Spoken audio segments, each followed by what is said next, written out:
पधारे हुए समाज के वरिष्ठजन, मेरे हम उम्र साथी, मेरे छोटे भाइयों, सभी को संविधान दिवस की बहुत बहुत शुभकामनाएं। आप सभी को ज्ञात ही है कि हम संविधान दिवस को मनाने के उपलक्ष्य में यहाँ एकत्रित हुए हैं। मैं संविधान की रूपरेखा, जैसे पहले जिन भी भाइयों ने बोला है उन्होंने रूपरेखा तो बताई दी है। मैं संविधान के वर्तमान परिप्रेक्ष्य में उनकी क्या स्थिति है और उसमें कैसे सुधार किया जा सकता है उसके बारे में थोड़ा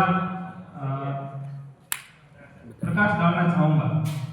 भारत का संविधान विश्व के संविधान में सबसे मान्यतम संविधानों में से एक माना जाता है, क्योंकि इस भारत के संविधान में हर वो चीज दी हुई है जो हर समस्या के समाधान के लिए पर्याप्त है। भारत का संविधान विशेष है क्योंकि भारत के संविधान ने उस समाज को जो हाशिएकरण में था, हाशिएकरण का मतलब होता है कि जब अम्बेडकर पहली बार विद्यालय गए थे तब सभी जो सामान्य बच्चे होते हैं वो इस कक्ष में पढ़ाई करते थे, लेकिन उन्हें कक्षा से बाहर बिठाया जाता था। हाशिएकरण का मतलब होता है कि एक विशेष समूह के लिए एक टोला बना हुआ है और किसी एक अन्य वर्ग के लिए उसे अलग टोला दिया जाता है। उस टोलों को एक करके उन्हें सामान्य स्थिति में लाया गया, मतलब उन्होंने हाशिएकरण को समाप्त करके सबको एक समान स्थिति में लाने का प्रयास किया।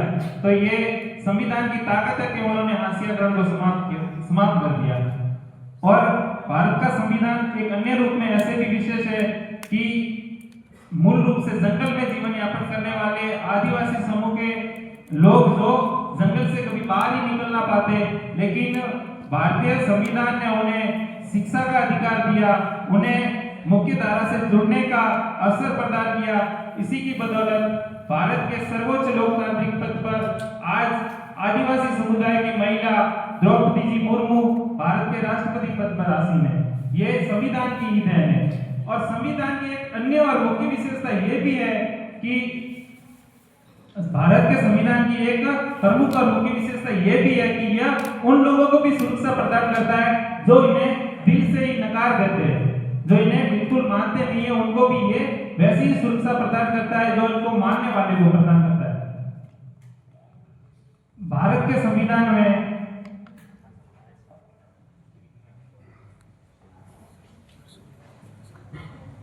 भारतीय संविधान में जो अंतिम सत्ता और सर्वोच्च सत्ता है वो भारतीय लोगों के हाथों में दी गई है।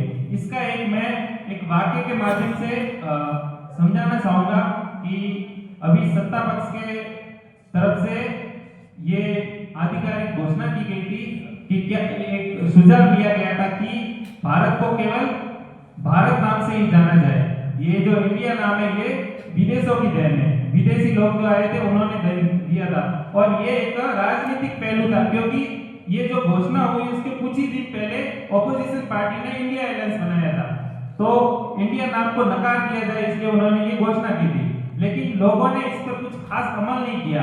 इस वजह से इसके कुछ ही दिन बाद जब भारतीय cricket team T20 world cup जीतती है तो उसकी घोषणा में प्रधानमंत्री स्वयं भारतीय टीम को बधाई देने के लिए भारत नाम संबोधित ना करके इंडिया नाम संबोधित करते हैं। तो ये भारतीय संविधान की विशेषता है कि जो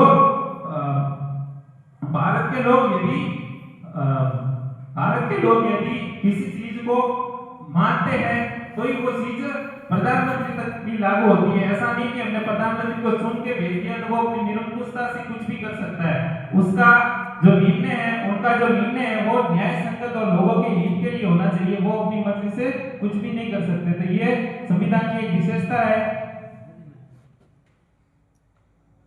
और भारतीय संविधान के जो मूल मूल्य है और नैतिक मूल्य है उसमें ये बात की गई थी कि भारतीय संविधान में जो शिक्षा और स्वास्थ्य है वो मुफ्त हो और जो मूल आवश्यकता की चीजें हैं वो सस्ते दामों में मिले। लेकिन वर्तमान में स्थिति यह है कि स्वास्थ्य और शिक्षा का निजीकरण किया जा रहा है, उन्हें महंगे से महंगे दामों पर बेचा जा रहा है, जिससे सामान्य जन है वो स्वास्थ्य और शिक्षा को प्राप्त करने में दुर्लभता पा रहे हैं।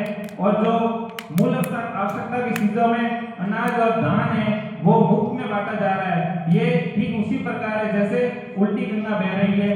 ये संविधान को अंदर से खोखला किया जा रहा है। हम जो यहाँ पे विराजमान है, हम सब विशेष समाज से आते हैं, क्योंकि हम विशेष समाज से इस प्रकार आते हैं क्योंकि हमने उस संविधान के द्वारा प्रदत्त अधिकारों से अपने आप को सुरक्षित किया है। तो ये अब हमारी जिम्मेदारी है कि जब भी संविधान पर कोई आंच आए तो हम उसकी सुरक्षा की जिम्मेदारी लें और संविधान की रक्षा करें, उसका परिरक्षण करें। मैं इसी के साथ अपनी वाणी को विराम देता हूँ। जय भीम, जय भारत, जय संविधान।